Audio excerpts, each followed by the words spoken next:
Hey everyone, how's it going? It's that Nerd Ryan here, and today we're going to be doing something that I was surprised that I never did before, and then I started researching and trying to figure this out, and then I realized why.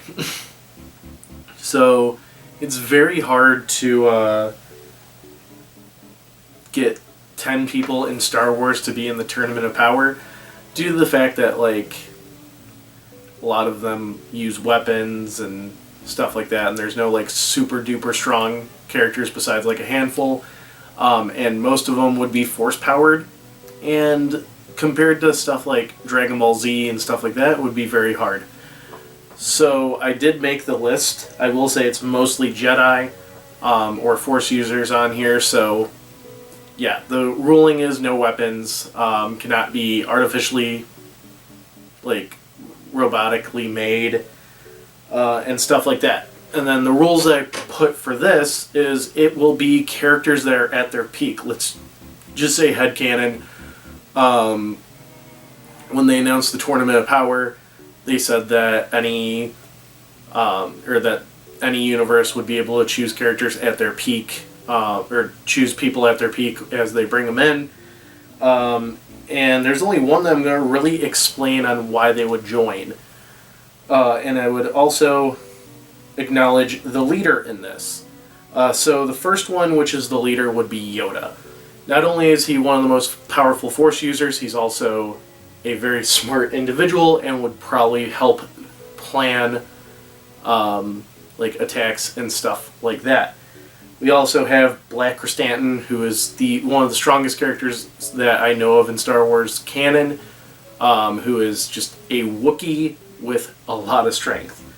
Another one that would solely be strength would be Wrecker, just for the fact that like we see him in Clone Wars like lifting heavy stuff, and in Bad Batch just lifting really heavy stuff.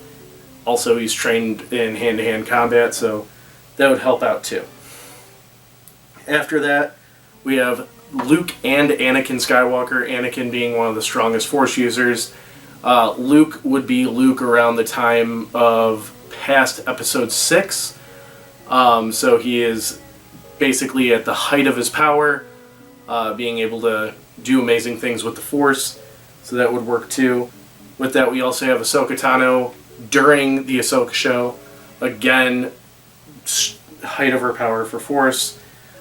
Ben Solo at the end of Episode 9, where he was able to embrace the light side and just gain a ton of strength in the Force on the light side. Ezra Bridger, and again during the Ahsoka show, where he was able to not even like have to use a lightsaber till closer to the end. And Mace Windu, just another very powerful Force user and someone who would probably be able to kind of dip the toe on the dark side. But speaking about that, we have one dark side villain being Palpatine. Now, why would Palpatine join? Two reasons. One, to manipulate Anakin as much as possible. And two, you can't rule over a galaxy if the galaxy is gone.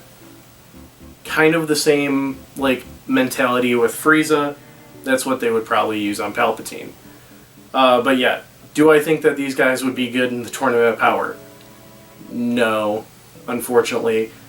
Putting up Star Wars against anything is very hard to do because they have their own power scaling.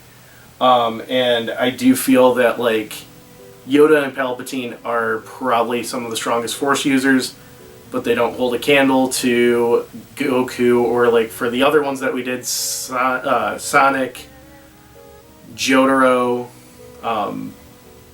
the Hulk, stuff like that. I can't see like them holding well against characters like that. But yeah, so that is finally my personal most anticipated video. And it did kind of get a little disappointing. But yeah, so I hope you guys enjoyed the video. Be sure to leave a like, comment, subscribe, ring that bell, and follow me on all my social media down below. It's that Nerd Ryan, signing off.